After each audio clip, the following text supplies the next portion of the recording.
You're listening to a Nite Muse media production. Tonight we return to the lost art of radio storytelling.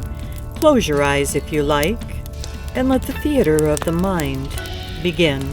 Your host, John Robinson. This is a story about the hook in the dark. There are some stories that survive because they're true. This is one of those stories. A few summers ago, not far from here, there was a girl who was getting ready for an evening out.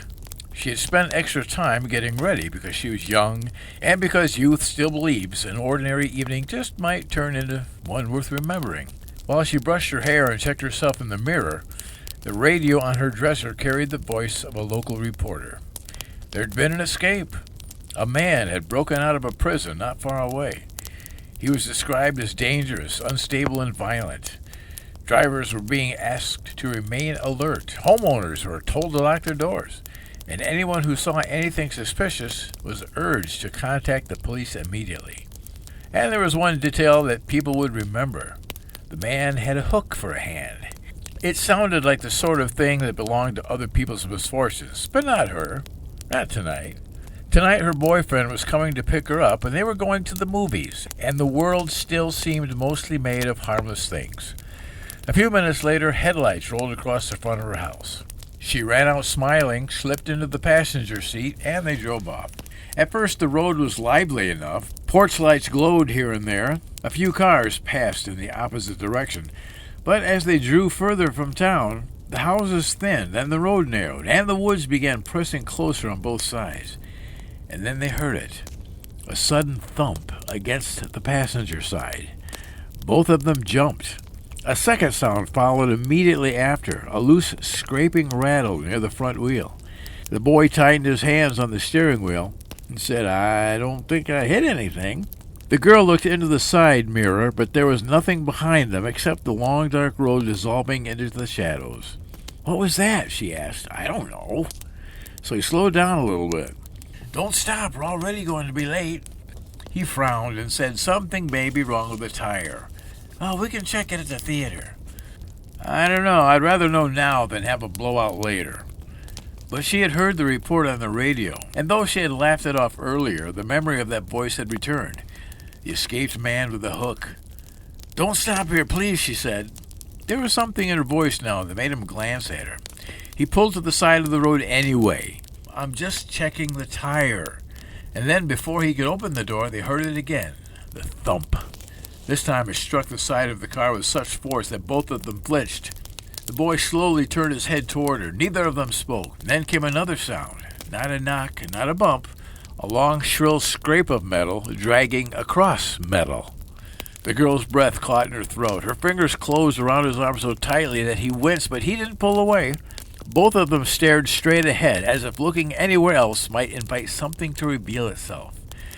Out in the darkness, just beyond the edge of the headlights, something moved. Or maybe they only thought it did. The boy no longer argued. Without a word, he locked the doors, slammed the gear into drive, and hit the gas. The car lurched forward and sped along the narrow road, engine whining, headlights bouncing over the pavement, and neither of them looked back and neither of them spoke. By the time the lights of the theater came into view, the worst of their terror had begun to loosen. Under those lights, surrounded by strangers carrying popcorn and sodas, the whole thing began to feel ridiculous. The girl forced out a laugh. "I'm sorry," she said. "I don't know what got into me." He exhaled, the color returning to his face. "It was strange, that's all. It was probably a branch or a loose hubcap." Well, they got out of the car, and the boy came around to meet her. She reached for the passenger door and swung it closed, and then she saw it. A long, bright gouge dragged across the side of the car. Her eyes followed the scrape down toward the door handle, and there, hanging from it, still caught in the metal as though it had been torn loose with violence and desperation, was a hook.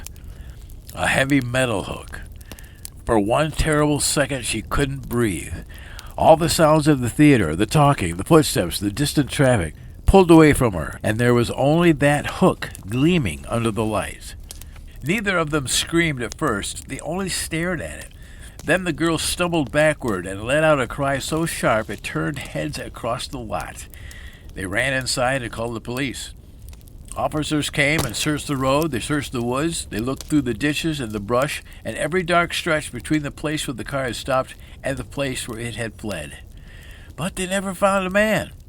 And though some claimed the whole thing was exaggerated, there were always those who swore that on certain roads, especially where the trees crowd close, a figure has been seen moving between the trunks, a man walking slowly in the dark, with one arm swinging at his side and the other ending in a glint of metal. So, if you ever find yourself on a back road late at night and you hear something strike the side of your car, you may tell yourself it's only a branch, only gravel, or only your imagination, but keep driving anyway.